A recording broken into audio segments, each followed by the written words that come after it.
New York City was a place of endless movement, bright lights, rushing feet, and strangers brushing past one another without a glance. It was a city where opportunity lived right beside loneliness, and where adventure often waited quietly in the shadows of ordinary streets.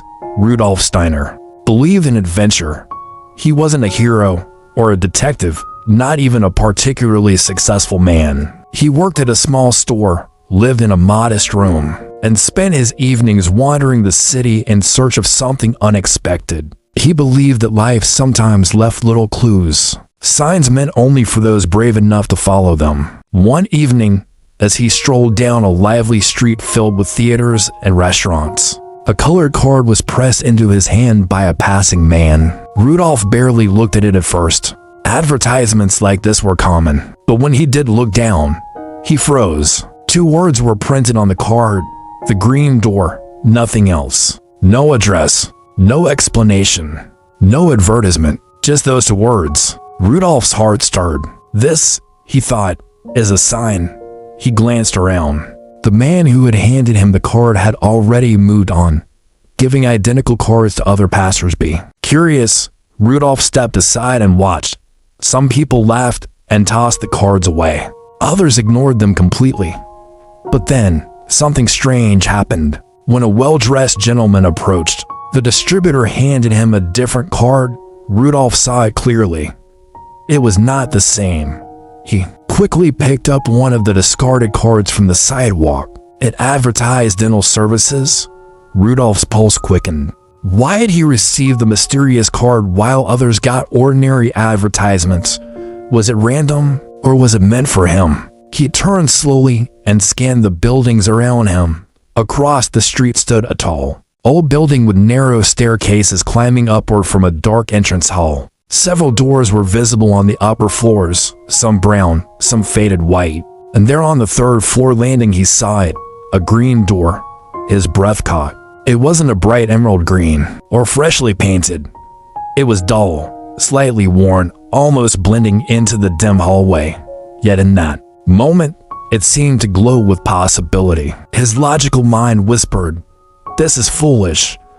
But another voice, the one that loved mystery, said, "Adventure knocks only once."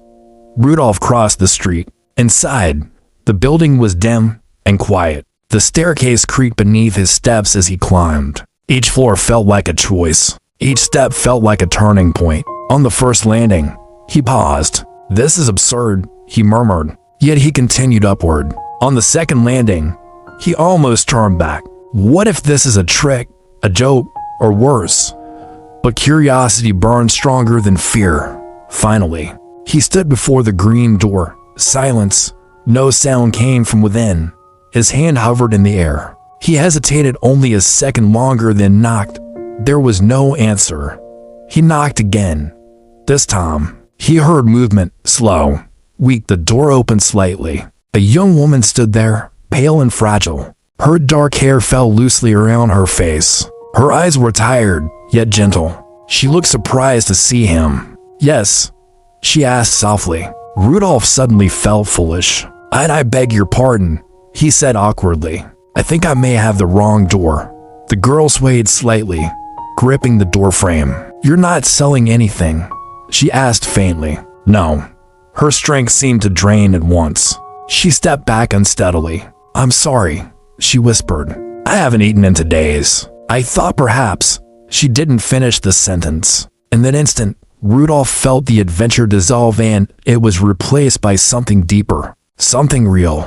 Without another word, he removed his hat and stepped inside. The room was small and nearly bare. A narrow bed stood in one corner, a single chair, a tiny table. There was no food and no fire burning in the grate.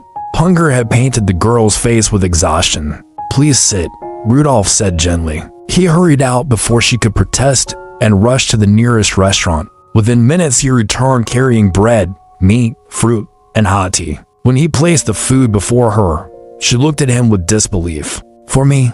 she asked. "For you," he replied simply. She ate slowly at first, then with quiet urgency. Color gradually returned to her cheeks. The room seemed warmer somehow. Rudolf sat silently, watching her regain strength. The mysterious thrill he had felt earlier was gone, but something far better had replaced it, a sense of purpose. After she finished, she leaned back with a small sigh. "You knocked at the right time," she said. "I was too weak to go out. I suppose I was hoping for a miracle." Rudolph smiled. "Perhaps you received one." She studied him for a moment. "Why did you knock?" she asked. "You don't live here." He hesitated. "I received a card," he admitted, pulling it from his pocket. It said, "The Green Door." "I thought it was some kind of adventure." She looked at the card and gave a faint laugh. "That's strange." Rudolph nodded slowly. "Yes, strange." They spoke for nearly an hour. Her name was Clara. She had come to the city seeking work but had fallen ill. With no family nearby and no savings left, she had slowly slipped into desperation. By the time Rudolph rose to leave, the night felt transformed. "I'll return tomorrow," he said, "with proper supplies." Her eyes shone not with weakness now, but with gratitude. "Thank you," she whispered. Rudolph stepped back into the hallway and gently closed the green door behind him. As he descended the stairs, his thoughts churned. Was it fate? Chance? A printing error? Outside, he looked for the man distributing cards, but he was gone. Rudolph picked up another card from the ground. This one read, "Dr. James Dentist, teeth extracted painlessly." He smiled. So that was it. The cards had been advertisements after all. By mere accident, he had received the wrong one, or perhaps someone had carelessly mixed them up. There was no secret society, no hidden treasure, no mysterious invitation. Only a hungry girl behind a green door. Rudolph stood beneath the city lights and reflected. Perhaps adventure wasn't always about danger or excitement.